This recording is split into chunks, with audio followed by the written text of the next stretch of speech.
Senador de la Comunidad Ciudadana, Oxan Kirimpi, Jupajar Hataymanarakiwa, Akaja Censo Nacional, Uxataipita, Kahutiri sábado, Urupot Asawaikani, Take, Ukanakatar, Tañawagisarexinwa, Kananchap Harakistu, Kataki, Hukampi, Aruskip Tañani Hilata, José.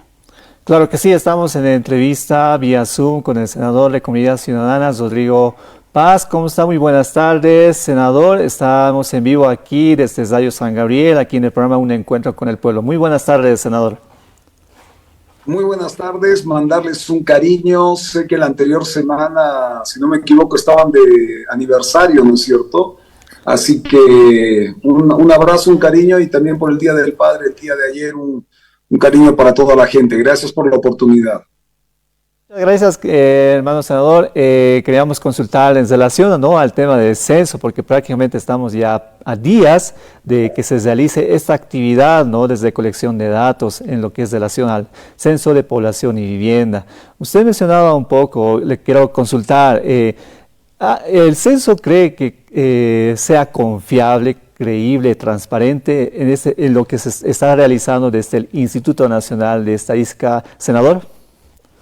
Mire, yo quiero ser muy transparente para que no haya doble discurso. Yo he sido muy crítico porque el censo se tendría que haber hecho por ley, por constitución, cada 10 años. El anterior fue el 2012 y este tenía que ser el 2022.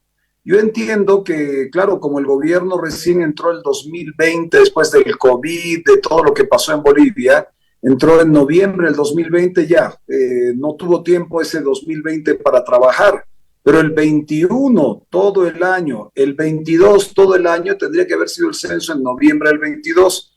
Nos pusieron una cantidad de excusas de que si llovía en algunas zonas, no llovía en otras zonas. Al final, no quisieron hacer el censo en 2022. Ya había la platita, más de $100 millones cuesta este censo. Y empezaron a debatir temáticas del censo que son de orden técnico y mezclaban política con temas técnicos, porque al final un censo es para saber cuántos somos, dónde estamos y qué hacemos. Básicamente es eso. Y resulta que lo que tenía que ser el 22 no fue el 23 y recién es el 24. ¿Por qué creo que aquí hay gato encerrado? ¿Por qué creo que hay algo que no está correcto?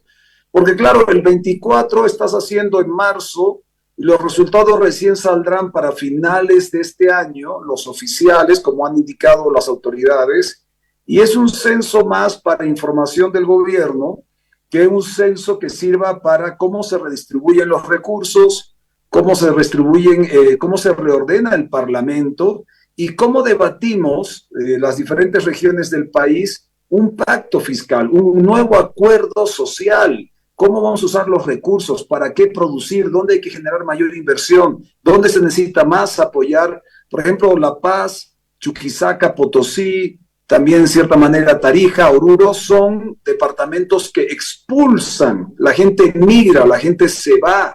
¿Por qué la gente se está yendo? Por falta de trabajo, malas políticas económicas. ¿Por qué la gente se va, por ejemplo, más hacia el oriente? Todo eso tendría que haber salido el año 22, no han querido el 22, no han querido el 23, recién ahora el 24 y el 25 ya son elecciones, o sea, la gente no va a estar aplicando en algo que son resultados en un año electoral. Por eso dudo mucho de este censo.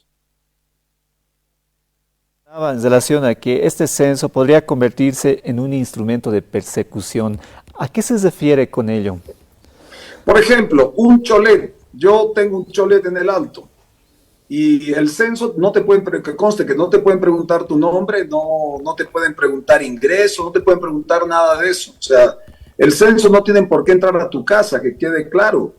Tú llega el censador y tú lo recibes en la puerta, no tiene obligación y tiene que confiar en tu palabra. Pero claro, imagínate un cholet, que clarito es un cholet que vale 3, 4, 5 millones, ¿no es cierto? Entonces viene el censador y pregunta, bueno, ¿es su casa? Sí, esta es mi casa. Ah, muy bien, ¿cuántos viven? Somos 4 o 5 en la familia.